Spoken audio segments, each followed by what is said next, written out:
menu de la revue de presse ce matin. Direction l'Afrique du Sud. Pour commencer, l'Afrique du Sud qui vient de publier des statistiques, des chiffres édifiants sur son taux de criminalité au niveau national et par province. News 24 Wire choisit de se focaliser sur le Cap occidental, considéré comme le foyer du meurtre en Afrique du Sud. La province abrite en effet, selon l'Institut national des statistiques sud-africain, un tiers des commissariats de police où le plus grand nombre de meurtres ont été signalés. Le Cap Ouest abrite par ailleurs la capitale du meurtre du pays. Il s'agit de la ville de Nyanga. Ceci étant dit, News 24 précise que le poste de police de Roodeport, dans la province du Gauteng, a enregistré la plus forte augmentation en termes de pourcentage de meurtres suivi par Ivory Park dans cette même province. En ce qui concerne les viols, Gauteng abrite 9 des 30 premiers postes de police du pays qui ont enregistré le plus grand nombre de cas signalés à travers le pays.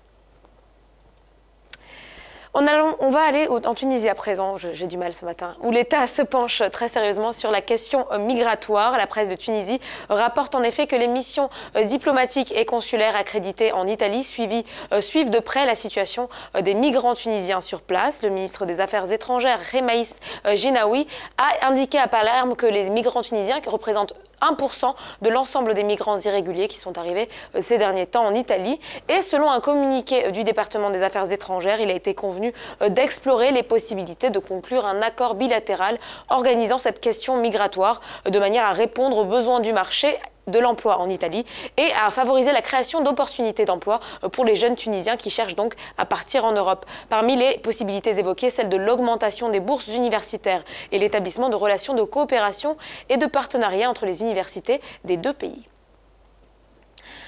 On termine par un regard sur le magazine panafricain francophone Tomorrow. Dans le numéro d'octobre de ce magazine, le journal s'interroge sur le risque des langues d'emprunt pour les jeunes générations africaines. Dans la plupart des 54 nations africaines, la langue coloniale fait partie des langues officielles. Au Nigeria, on parle anglais, tandis qu'en Côte d'Ivoire, on parle le français, qui est de rigueur pour se faire comprendre, dans les zones urbaines du moins. Mais alors, que dire des Nigérians et des Ivoiriens qui, aujourd'hui, ne parlent que cette langue d'emprunt et ne peuvent formuler une phrase quelconque en Yoruba, en Hausa ou encore en Djoula. L'auteur de cet article déplore la création d'une génération qu'il appelle les acculturés.